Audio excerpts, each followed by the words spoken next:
excited to have this incredible guest. And as you could hear from the intro, MB Paradise is just, oh my goodness, her story is going to be absolutely incredible. But I'm just so grateful to have this wonderful author and human being on the Power Transformation podcast. Welcome, MB. Thank you so much, Alethea. I'm so thrilled to be here. Thank you so much. I'm happy to have you. And we're going to get into this interview because your story is quite incredible. And I want us to be able to really talk about that in depth. But let's go ahead and just start with something to break the ice so that we can get to know you better. Okay, MB, this is your question. What is one of your favorite stores that you like to shop, either online or in person? My favorite store is a store called Brave New World because I love beachy gear and I just love like laid back, big, comfy sweatshirts. So that is my favorite store to shop in. Wow. And how often do you get a chance to actually shop there? Not often because I am not a big shopper, and my kids will attest to that. Usually, my husband takes them shopping because I am probably the world's worst shopper. But if I know I want something, I just go in and get it and get out before I spend too much money. Exactly. Exactly. Because I know for me, sometimes I'll say, okay, I have all intentions of getting something specific from a store. And then by the time I get to the cash register, I say, I definitely was not intending to buy all of this. So it just kind of goes outside of my budget a little bit. I have to reel it in again. Wow. So that's really, really great to know, especially with you saying that you like all things beachy. That's going to be a really good segue into something that we're going to talk about later. But before I even get to that, let me ask you a profound question. But who is MB Paradise? Well, just so you and your listeners know, my legal name is Mary Beth Paradise, but when I was younger, I played sports, and coaches don't like to say too many syllables. So way back when I was in seventh grade, one of my coaches gave me the nickname MB, and it just kind of stuck. So now I fully embrace it, and I love that. But I am a wife. I'm a mom. I'm a Jersey girl. I am a sports medicine professional turned children's book author. And I wrote a book called Beach Santa. It's just a playful twist on a classic, looking at what Santa does on his vacation. Mhm. But really, the book is on a bigger mission now than I originally thought. I thought I was just going to write a book and that was going to kind of be it. But I have taken the leap into entrepreneurship, into actually living this author experience, creating a business around the book. And now the book's on this bigger mission to do three things really: to promote disability inclusion in children's books, to encourage writers of all ages, and also to give back. 25% of each sale goes to Team LeGrand, which is a fundraising arm of the Christopher and Dana Reeve Foundation. My personal mission within that is to make beaches more accessible to people in wheelchairs. So Hmm. I am donating this money because it's special to me, it's meaningful to me. And I knew if I tied it to something bigger than myself, I knew I wouldn't give up when times kind of got rough in business or entrepreneurship. I know I would just keep pushing. Wow. That is quite a bit that you shared there, and we can extract a lot of different nuggets from there. But there's something that intrigues me where I think that I want to go back to and start off with is the fact that you had a totally different career prior to writing this book. So take us on the journey as to what you did, of course, in your past life, so to speak. And then kind of tell us about the journey towards this concept of having this somewhat type of corporate type of career in a sense, or private sector rather, career, and then actually making a living from this book. So tell us more about what you did, how you got into that, and how that kind of led to this journey. Absolutely. I was trained as a certified athletic trainer. So we are the people, if you watch sports on TV, that are the first ones to respond to an athletic injury on the field. So a lot of times people watch the NFL. If someone goes down, they get hurt. The people that run out onto the field are certified athletic trainers. That is what I'm trained to do. I loved that. I lived that for a very long time. Dealing with athletes is the best. They're super motivated to get well. I love the energy of the environment. And I also taught anatomy. Um, Quick side note, when I was in grad school, I was really fortunate to get into a good grad school. We had a lot of really smart people in our class, and most of them got their master's thesis published. I did Oh, not. So okay. to me, this was like, as a 23-year-old, this was an epic fail, not getting published. So, I go on with my career and I'm working in the field, really enjoying it. And I was like, you know what? Okay, I didn't get published in grad school, but let me try to publish a scientific paper now. So I would do research and I would try to get into scientific journals. Again, no luck. Nothing got published. Hmm. So moving forward a little bit, I have a family, I get married, I have kids, and um, you have to adapt. As an athletic trainer, many things are after school on weekends. You are really kind of you have to roll with the flow. Coaches change practices, games get changed. So when you have kids, it was a little difficult. So I decided I'm going to shift a little bit and do more teaching.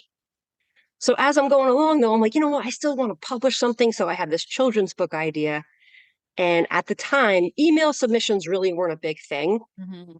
So, and at the same time, my mom was sick with cancer, but I would take her to a lot of appointments in New York City. And one week I said, hey, mom, no, after this one appointment with this specialist, I'm going to drop off my manuscript to 12 publishing houses. I'll just let you sit in the car, double park, we'll put our hazards on. And she was like, fine, that sounds good. So, someone told me, I must have told someone I was doing this, and they said, hey, like I heard if you do something special with your manuscript, then it might get noticed because these people just get stacks and stacks of submissions. So I was like, oh, good point. So I go to a, little plant store, nursery, whatever, and I grab a bunch of terracotta pots with little plants in them. I get my Oh. manuscript, tie a bow, put it on there. I have a dozen of these in my back seat, drive to the city, go to the appointment, drop them off. I figured, all right, one of these 12 publishers has got to like my book. And this was not my current manuscript, by the way. This is a Okay. separate idea. Oh, So okay, okay. yeah, so I go home and I'm anxiously waiting. This is early 2000s, and I'm like, okay, someone's gonna call me, someone's gonna call me. No response. So you're Mm. like, this publishing thing is really, really hard. Like I'm striking out. I'm failing across the board. So fast forward, the 2020 hits, and everyone has a story, of course, about the pandemic. For Uh-huh. me, it's not like the pandemic caused a shift. I actually, and this is for your listeners, if you're listening out there and you're a young professional, you probably should not do this. Do not do what I did. In January 2020, I'm thinking, you know what? I've been piecemealing three part-time careers together for a very long time so that I can, take care of my family, still earn money, keep my foot in athletic training. But I felt like I was so frustrated, Alethea. I felt like there's something more out there, but I don't know what it is. Wow.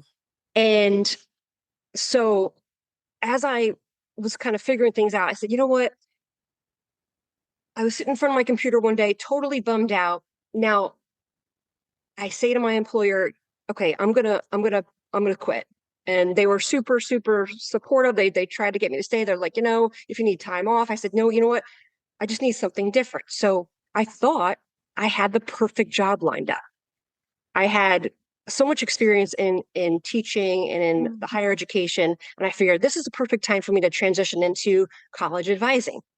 So Oh, I met with yes. some people. They said, we have two openings in April of 2020. You should definitely apply. I think you'd be perfect. Your skills align. So I really felt like I had a really, really good shot at this job. Yeah. So I quit. And I was like, okay, I'm going to take February off and March off. And I'm going to relax and I'm going to rest and I'm going to, Before you got the job, you before quit. I got the job, Oh, okay. before I Okay. signed on the dotted line. Uh-huh. So then the pandemic happened and that place had a hiring freeze. So now I'm unemployed. Oh my God. So, oh, wow, wow. Hold on. The world shut down about mid-March. So you had quit probably like what, February or like so? February. Yes. Oh my goodness. Talk about timing. Timing was bad. Wow. Yes. Oh So my then God. you're just Re- reeling. really quickly though, I want to backtrack something. Did I hear you correctly in saying that when you dropped off the original manuscript that was back in 2000? Is that It what was in you the said? it was right around, let me recalibrate that. It was right around 2007, 2007, 2008. Okay. So, MB, are you saying you had that idea, but you went over another decade before you published your book? So, the reason I bring that up, listeners and viewers alike, I think that is so powerful. I got chills hearing that because MB has made it clear that the book she attempted to get published in 2007 wasn't this current book that has been a success for her. And we'll talk about that. So I kind of just want you, audience, to hold on to that because I think that's very profound and very important to think about the fact 2007, now it's 2024, but everything starts shifting in her life 13 years later in 2020. So pick up there. You hear that they're having this hiring freeze. Now what? So now I'm unemployed, and I'm telling you, this is jarring for someone. I mean, for anyone that needs money, obviously, Mm, and for someone that's been working their entire, since you're 15, of course, you get like you pick mhm. up jobs when you're Yeah. younger. But, I've been financially independent since age 19. My parents paid for my first year of college, but then after that, it was all on me. And over time, I really started embracing that. Like I was like, okay, like Mhm. I can do this. I can provide for myself. So suddenly, when you cannot provide for yourself, it was really an identity like Mm, crisis for me. Like what's going on? And I thought all my life, I thought, you know what, if I ever got fired or if I ever quit, I have enough resources, I have enough friends in the industry. Not that they mhm. weren't trying to help me. Like my friends did reach out, but they were trying to help me get jobs that I was no longer interested in. That's right. Yeah. So I like just kind of felt in my body. I just didn't feel like this really aligns with where I'm Uh-huh. going. So Mhm. I thought my thing was going to be college advising, and I was so hyper focused on it and kind of stuck on this idea. So to be honest and perfectly, transparent, I was getting depressed. And I was Mhm. thinking to myself, like, I was a little hamster on a wheel. I just couldn't find my way out of this. What am I going to do now? I'm not getting any jobs that I want. Mhm. So I reached out and I was able to get a therapist. And this person helped me beyond measure Mhm. because they made me realize a couple key things. Number one, I had never processed grief from when my parents passed away. I thought Mhm. like, all right, I'm fine. Like I cried for a couple minutes and now like, onward. And number two, they really helped me to just widen my view of what's possible for me. Mhm. Like being a college advisor, I was, how everyone says, oh, when one door closes, another door Never opens. Well, for open. me, like the doors weren't opening. I was Uh-huh. banging on these doors with all my might and nothing was Yeah. budging.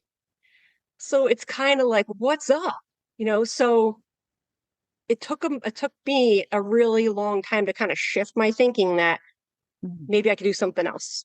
So So, really quickly, during this time, because you are a wife and a mom, during this time, how supportive was your family in this time of you quitting, but also falling into this slump? How did they help to give you strength to keep going? well, my husband is very, very supportive, and I owe so Mhm. much to that. That is a huge component. Just not having someone that's on you, like you have to do this and that now, like it took a huge burden off me. That was really, really helpful. Wow. So I'm very grateful for that.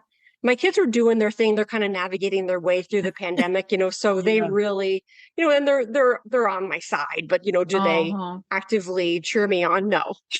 Yeah, you know, and I think just based on the fact that everything happened during the pandemic at the heart of quarantine. So everybody's in the same place pretty much together. And you had no choice but to almost, in a sense, just be stuck and trapped with your own feelings and your own thoughts.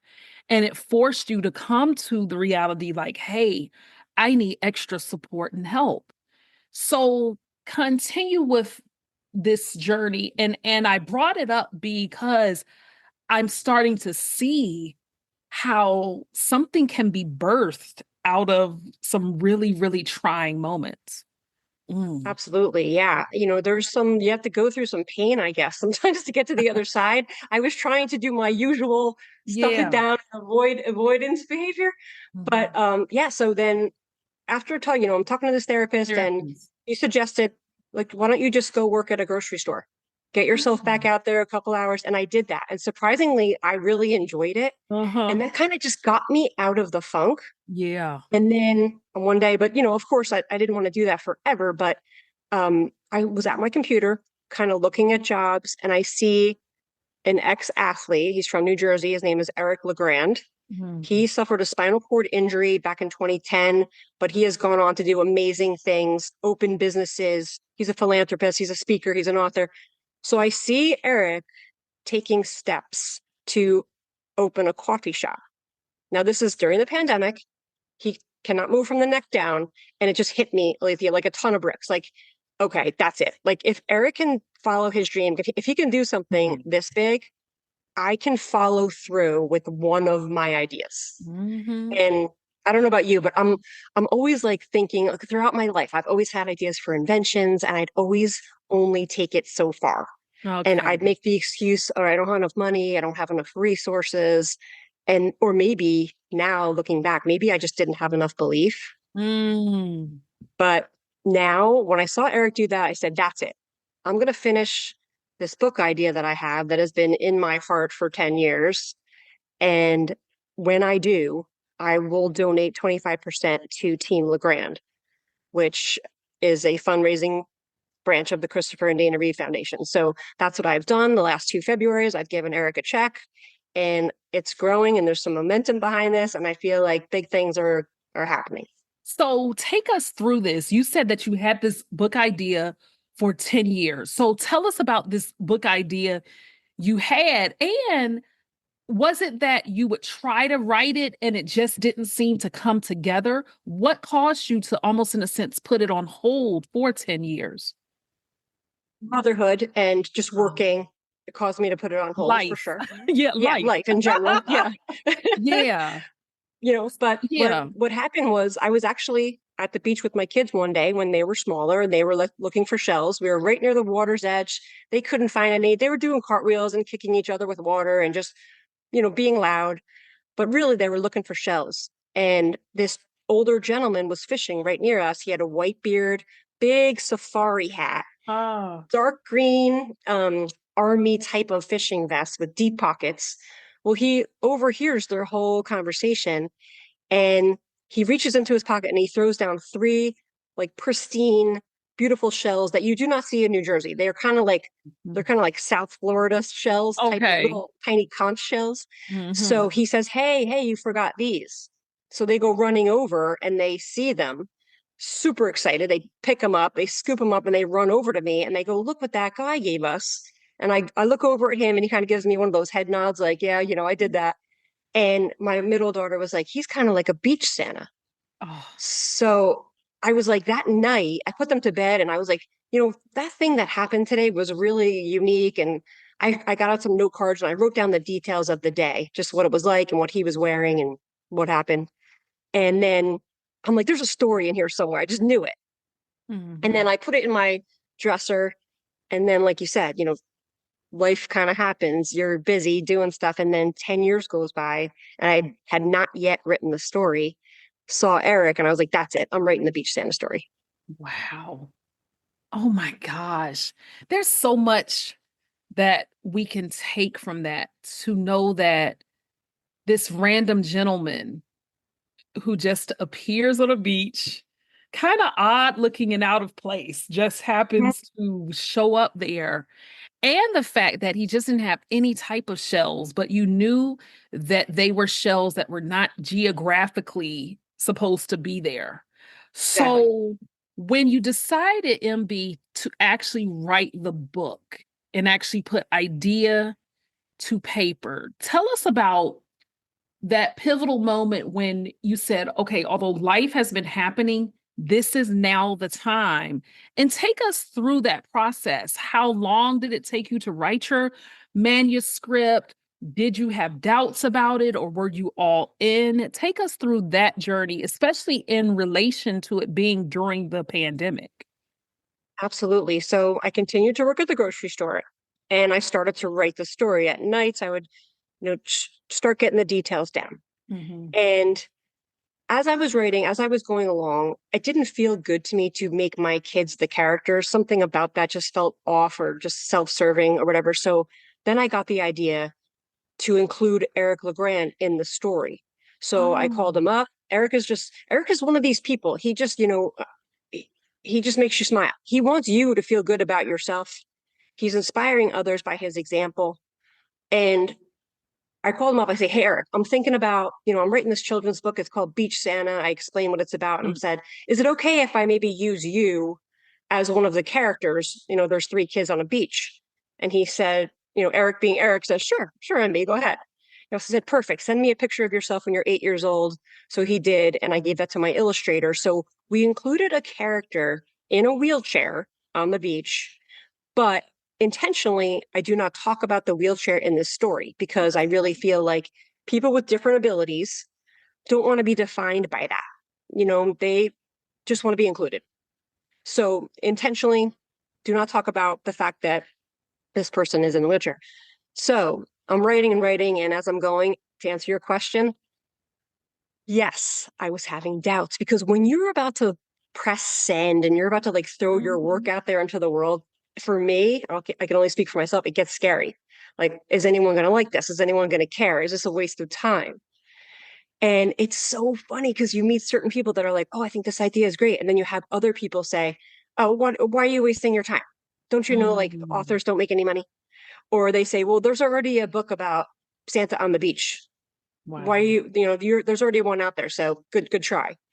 And I look at this, I look back and now I give myself like, if I take a blow to the gut like that, like, why are we even bothering? Why are you trying?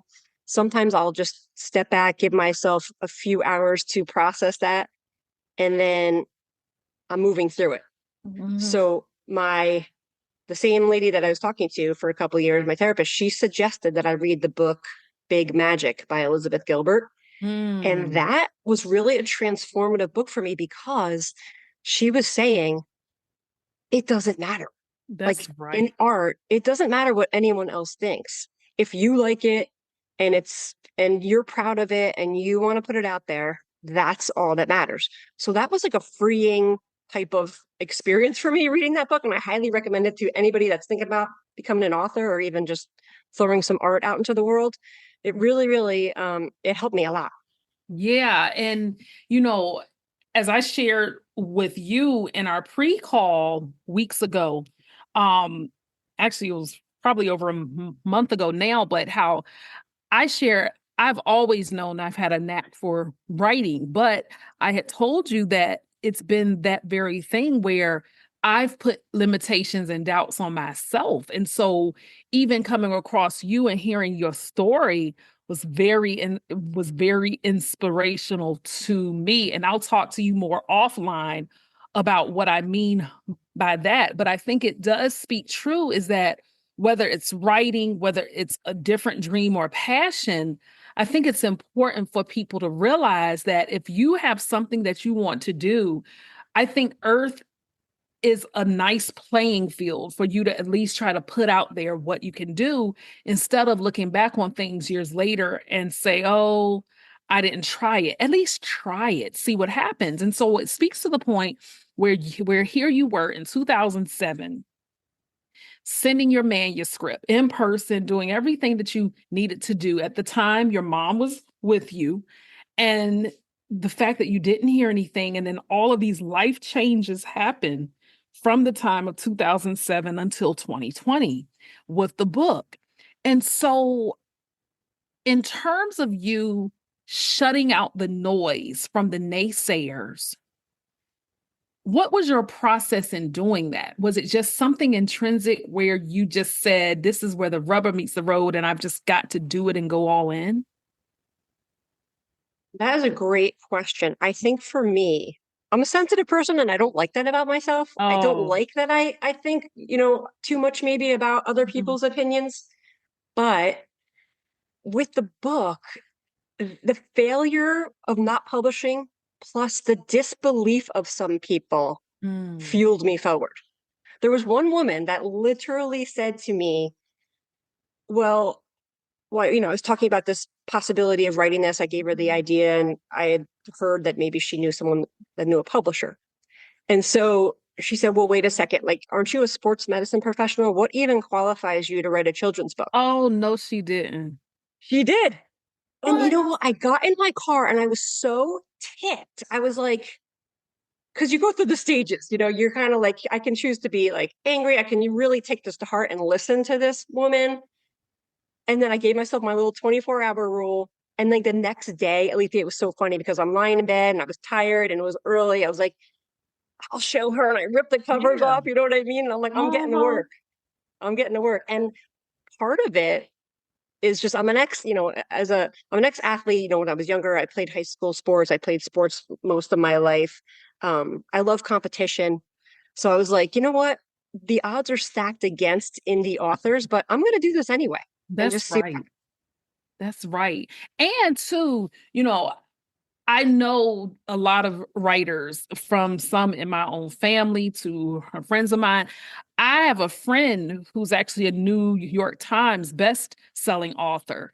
And so even with the book that got her on that list, I think she's had two books on that list. Her story is not exactly like yours, but the books that won her these accolades and awards and listings weren't even her original books. And I didn't even realize that, how years ago she tried and they were like, nope. And so she kept on going. But, it speaks volumes to the point of it's a myth even when a person says you can't really make a living as a writer. That's not necessarily true because a lot of it is based on marketing and how much that writer pushes the book, especially if you either go a hybrid way of traditional publishing plus self-publishing or strictly traditional. It's really up to that writer, as well as if they have an agent, but a lot of them don't.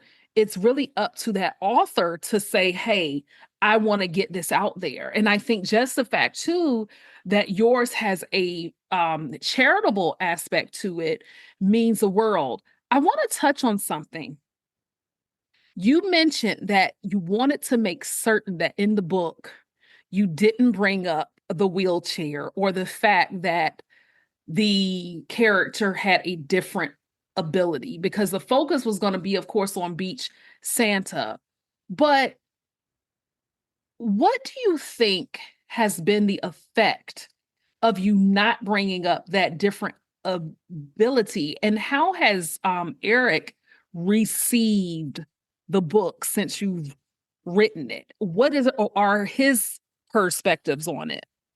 Right. Well, firstly, I think that it's a nice soft introduction to some little ones Mhm. about maybe they've never seen a character in a wheelchair in a book. So when I Yeah. do an author visit or when I share it with a classroom or if I, go to a bookstore and you have a little captive audience there, maybe these children have never seen that type of character before. I Mhm. love that because it's a nice, easy, it's just a fun, playful book about what Santa does on vacation, Mhm. and he's just trying to catch a fish. And they're just invested in the story. They see the kids trying to find some shells, but they can't. What's Santa going to do? But in the meantime, they're just seeing that picture again and again of the child in the wheelchair. So to Mhm. me, it's a nice, soft introduction for kids out there. Eric has been wonderful and gracious. I do not ask Eric to actively market my book because Oh, I've realized throughout this journey, everyone's out there just trying to do their own thing. And yes. Eric has his coffee shop and Eric has a line Uh-huh. of whiskey. And so he's actively marketing those things. Okay. And to me, like at first I thought, oh, I can ask like all my friends if they can post it on their thing. And my friends are doing their own things, just like Eric's doing his. So I don't ask that of him because to me, he's already provided me with so much inspiration. I am, however, now leaning into the Reeve Foundation, and they're happy to share my posts and kind of get the message out there. Mm-hmm. If I, do something specific for Team Legrand. Hmm. So that aspect of it is wonderful, and That's I'll take right. all the help I can get. Hmm. And But I think it's honorable just the fact that he allowed you to use his likeness and his image and said, hey, sure. But I do think that's important because I think sometimes our society,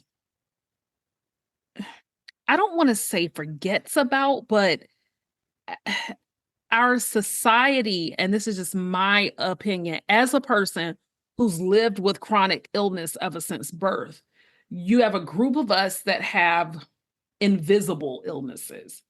And then you have a group where their different ability, or in a traditional term, audience, disability, but I do understand you saying different ability, is that the ones I think who have the different abilities that are visible still get more of the stares and the scaredness and the fear, especially when it comes to kids. And so I do think that you putting it in the book for children gives them an understanding that you're going to encounter all types of people. And I also like the fact that even with the three characters that you use, they are all necessarily the same race. And it shows differences in people, but it all shows that common thread and that common connection. So what I like to ask you now is what was your process? So, how long did it take to write the book? Then, did you automatically get it published? Were there some setbacks in that area? Take us through that process, and then we'll get more into. I'll ask some questions more so about the process of you going out sharing this with the world. But just in terms of the details of it, how long did it take you? took me 2 years from Oh, the day I wow. officially started and I saw Eric and he lit a spark under me. Two Yeah. years from that moment until I held the book in my hands. Wow. Because as you know, at the same time you're continuing to work in Yeah, AAA. So yeah. exactly. Yeah, it's a So yeah, process. the it's a process for sure. And as I was going along, I knew from my previous experience finding a publisher was going to be really, really hard. So I Hmm. looked at hybrid publishing. I found out that Hmm. costs $35,000. And Hmm. maybe again, I'm not saying I'm the wizard of, self-publishing or publishing in Yeah, general. This is what happened to me. of As course. went along, hybrid wasn't an option, too much money. And then you're left with self-publishing. So I had, found a couple self-publishing sites and I ordered a couple of their books. And for the one, I was not happy. I was like, oh my gosh, is my book going to look like this if I self-publish? For me, Uh-huh. it was kind of, I'm sure the person tried hard, but they had a purple rug with black writing and I couldn't read it. So just the actual formatting of the book and to me, it just looked too wordy. And I'm like, uh-oh, I need someone to kind of guide me here. And I honestly, honest to God, don't even remember how I found this woman, but her name is Mhm. Lois Hoffman. And she's a person that helps people self-publish. She's one of, a lot of people out there. And so I called her, had a 30-minute free consult. And she's the one that helped me, like, hey, you need to decide on the size. You need to decide on the finish. Is it going to be glossy? Is it going to be matte? This Uh-huh. is how you get it on Ingram. This is how you get it on KDP. So Lois for me was a very, very affordable option. She only was, $2,000. Um, Hmm. so and then I was like, again, do I want to spend the 2,000? You're like, oh God, I'm still puce milling. So for me, Uh-huh. even 2,000 is like, am I doing this? What should I do? And I just freaking did it. I'm like, I believe in this. I believe in the story. I'm doing it. And yeah, so for anyone interested, the illustrators was another really interesting thing. I asked two of my friends that are really good artists. One guy even, designs boxes for a famous toy company. Said, hey, Oh. he reads it. It takes 2 weeks. He's all enthusiastic, calls me back. MB, I love this. Can't do it. And I'm like, what do you mean? I don't have time. And then my other friend, same thing. Love the story. Don't have time. And I'm like, what do you mean they don't have time? Like, how long can it take? And then it takes a while. So yeah, big name illustrators out there, they command 40 grand for a book. Uh-huh. Yeah. I was like, Mm-hmm. Wow. So yeah. so how did you find your illustrator? I went online, I looked at a site called Fiverr. Maybe Fiverr. you I you're I had a yeah. feeling. I said she probably Yep. went on Fiverr, which is a good and I'm not talking against Fiverr, but anybody out there, Google Fiverr. I think it's Fiverr, I think, or All right, something like that. yes. You can find so many freelance people, and I'm talking like excellent people. Of course, you have to look and see what others are saying about them, looking at their work. But Fiverr is a hubbub of It very is. good quality people out there. Okay. And Okay. what is your So illustrator's so I name? get so here's my Yeah. story about that Uh-huh. though. Okay. I'm about to lock the deal in with the illustrator that I've been going back and forth with. We've been Uh-huh. talking. She sounds excellent. Feel like she sees the vision.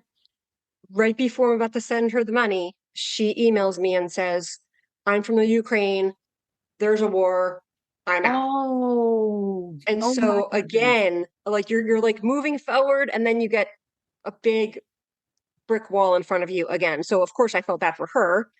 And then that took me a couple weeks. I'm just, not that we were friendly, but I mean, whatever. I just felt bad. I'm another human being and she was going through something really bad. So Hmm. then took me a couple of months to regroup. And then I was just at a family party. I see someone's tattoo. I loved it. I said, I love your tattoo. She goes, that guy drew it. That guy became my illustrator. What is his name? His name is Jay Ash. Jay did 90% and then had to stop the project. I walked into a coffee shop, totally freaking out. I had 6 months to or 6 weeks to my deadline. Just yelled out in this local coffee shop that I go to, who's the most artistic person in here? They all point to Aaron McGrain. Aaron finished it off. Oh Aaron got my it done. goodness. Okay, so let's talk about this girl. How did you stay resilient in this process? Because it wasn't just all smooth, easy peasy.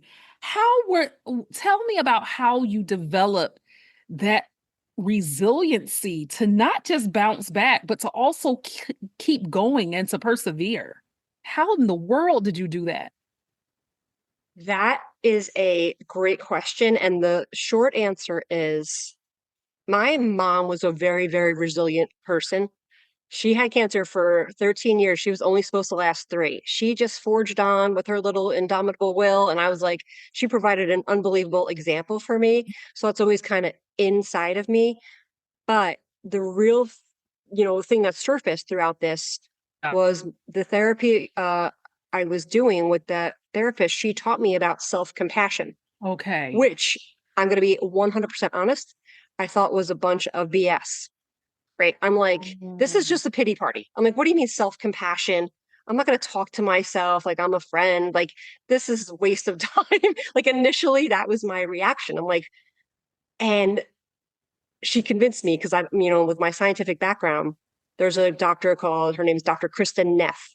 She has spent her entire Mm, career studying I've heard of her. self-compassion. Yes. She has free resources on her website, which I am happy to share with you so you could share it with your Mm. listeners. I started listening to these and they're 5, 7 minutes a piece. They're nothing big. It's no big time investment. And the therapist convinced me, like, hey, there's evidence-based research here behind this. Your nervous system responds better to when you talk to yourself just like a supportive friend instead of beating yourself Mhm. up. So I That's figured, right. whatever, I've come this far with you. I'll trust you on this and I'll dive into this and I'll see how it goes. And that was another thing that helped me build the resistance that I needed for when these setbacks came. It wasn't like, oh, like I wasn't saying to myself, oh, you suck, you're never going to get done. I told you you couldn't get published. There was none of that negative self-talk, none of that critic popping up. I mean, I shouldn't say never, but Of once in a while course, the critic yes. Uh-huh. surfaces. But then I now I have these tools like all right, to give myself a little grace and say, hey, I'm human and maybe I can still keep going even despite the obstacles. What about the moment when you finally felt that first copy of the book in your hand? Take us to that moment and what that meant to you. That was relief, exhilaration, and just so joyful, Mm. And a lot of times, like it's funny, like I felt myself not giving myself that opportunity to feel that good feeling. You get kind of conditioned, like maybe you have a lot of tribulations and you're just kind of used to Mhm. being in the grind and Yeah, feeling all the challenges. But then when joy pops up, you're kind of like, what the heck is this? Like, push it down. So that's right. when I finally got that book and held it, it was like, I freaking did this, man. I did it. If I can do it, other people can do it. That's right. That's right. And so then it's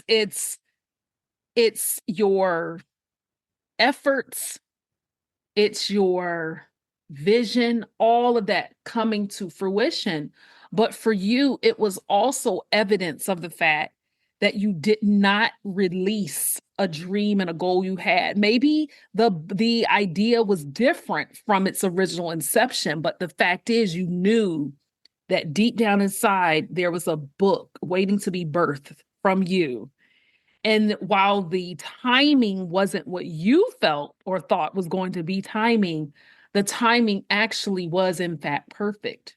And so now that you have this baby in your hands, okay, it's now time to take this book and let others know about it. So tell us about your marketing strategy in terms of how do you determine what schools you're going to go through, and overall how has the book been received by readers in terms of kids in schools, libraries, bookstores, etc. The response has been unbelievable and so heartwarming, humbling, and the whole thing. Like, I can't even get over it. Mm. Lois told me, she was basically tempering my expectations, which is very smart because usually Hmm. indie authors on average sell 10 books per week. Hmm. My book is seasonal, so really my season is October to January. And during that first year, I was selling 220 books a week. So Wow. I was blowing her numbers out of the water just in terms of an indie, but the not be, people were just so gracious. And at first, you can't believe it. You're just shocked. Hmm. Like, and again, it really in the beginning, like I'm like, okay, it doesn't matter what anyone else thinks. It is wonderful to get a positive response, of course, because then it just means Hmm. people like it and it's saying something else. I love going into schools, and I've learned for anyone out there that's trying to get author visits, probably the best way is the media specialist slash librarian. Hmm. Sometimes they have to run it by their principal, but that's usually my point of contact. And when I establish that, get in there, share the story. I love opening it up for the Q&A. These kids have Hmm. amazing ideas for Yeah. sequels, and I tell them about all my ideas for products and how I want to see this grow, and they get into it and they throw their 2 cents in, and it's just a lot of fun. I ask them what they like to do at the beach. Ask them what their favorite books are. So we have a good time. I love going and Hmm. doing those. So yeah, it's been a lot more than I could have ever expected. The weird thing, you're walking down your hometown and or where you live now, and you're like, oh, there's a bookstore, and I can't wait to see my book in the Yeah. window. And a little known fact is that indie bookstores don't really support, I should say, for the most part, not all, but most of the time they don't support indie authors. At Hmm. first, like, your feelings get hurt. Like, what do you mean? I can't put my book in here. And I understand it now. They're running a business just like I'm trying to run a business. Usually it's just a space issue. Hmm. Sometimes the margins don't line up with what they want the margins to be. And I totally understand. If it doesn't work, it doesn't work. Yeah. I am totally fine with rejection. If you say no, thank you, I'm out. I'm out. And that's I'm Hmm. fine. I'm fine with that. If you say yes, awesome. If you say maybe, then I have to become a pain and keep following up with you and keep Mhm. checking in. And then I feel like I don't like being a pain in the butt. Like I don't enjoy Mhm. that at all. If you just Yeah. say no, I'm cool. Just whatever, you know.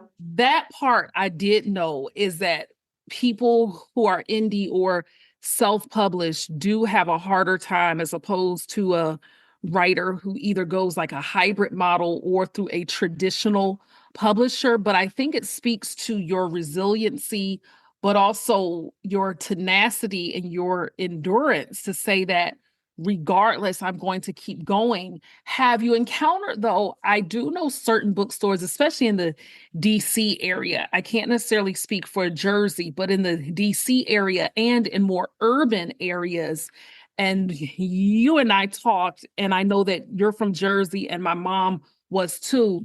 But I know, well, is mom's still living, but I know that for people that are unfamiliar with Jersey, it's just not Newark. It's just not the city. It's just not urban because I've had family on the Jersey Shore, and Jersey is a really diverse state. That's why it's called the Garden State. It's really very beautiful in certain places when it comes to, nature. And so I think MB speaks to something important is that people might think, well, she's in Jersey that's close to New York City. I'm sure there are bookstores who would take her books. But I was saying that in DC, there's certain bookstores that only specialize in the like smaller name authors, indie authors, but a lot of places don't necessarily have that. And so, in terms of where you market the most, is it mainly in the New England area or do you distribute nationwide? Tell us about that aspect of it. Well, so far, because I am 22 months into this, Okay. and I am really I get out there. I get out there on my little 2 feet and I walk into stores and I try to sell my book. Now, I've noticed that if bookstores don't want it, perhaps there's another gift store in town that will take it. And Okay. and the beautiful part too is like for me, it's a short sell season. Like so I could say, hey, could you maybe just try this for 1 month? Mhm. Because my book is Beach Santa, it's really themed towards, the holiday. Mhm. So I think I got that going for me. They'll be like, okay, Yeah. maybe I'll just take it for that little 6 week period. Yeah. That's an idea. But I am also like, I'm on a big mission here, Alethea. Like, there's a That's lot of right. coastline and there's a lot of people, even if you live in a state where there's not an ocean, you have lakes, you have little bays, so there's a lot of sandy areas where perhaps, people like to visit and look for shells or what have you. So I'm really, really psyched about two big things. I just got invited to, and again, this took me a long time, but I Mhm. just got invited to be the guest author at the Gator Bowl Christmas party, Oh, which is going to be December. congratulations. Thank you, thank you. And Yes. that's down in Jacksonville, Florida. Florida. And Yeah. I'm really hoping to, I'm waiting to hear back, fingers crossed, for an opportunity out in LA. Wow. So, Wow. and this is brand new. I'm actually putting this on my social media today. And this is nuts and really, really far fetched. But my new thing is the quest to sell 100K by New Year's Day. And it can happen. And I believe that it Can will. happen. And so that we can support you in that, how can people buy your book? You can find the book on Amazon if you just type in Beach Santa, MB Paradise, as in Mary Beth, but MB Paradise. Or if you just go to my website, it's right there on the homepage. My website is mbparadise.com. Mhm. And if there's anyone, like I have special bulk pricing available, anyone that wants to buy 20 or more books, say you Yeah. have a company and you're doing a little Christmas party and you think this would be cool. But I offer a lot of things on my website, a lot of free stuff. You can download free coloring pages.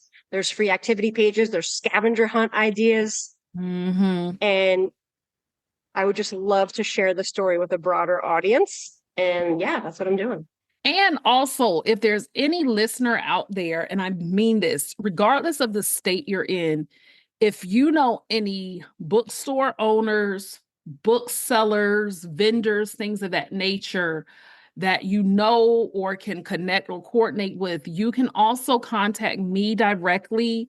You can email me, you can leave a comment, something where if you think that you know a place where MB could get her book sold in, maybe it's a place that she hasn't considered or something of that nature, please, please, please, please, I do ask of you to let me know, or if you want to contact MB directly, that's fine as well. But we want to spread this word. And I also know of I have some contacts up in Canada, including some book publishers as well as writing coaches and things like that too. And if you're open to it, I would love to tell them about your book too, because who knows, maybe they can even get it into some stores up in Canada, and that could be great as well. Oh, So excellent. yeah. So MB, as we come to a close here, um, what has this taught you the most about yourself? I've always had this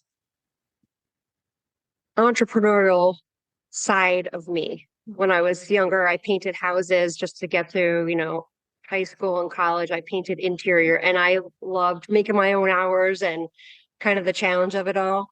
I kind of lost that.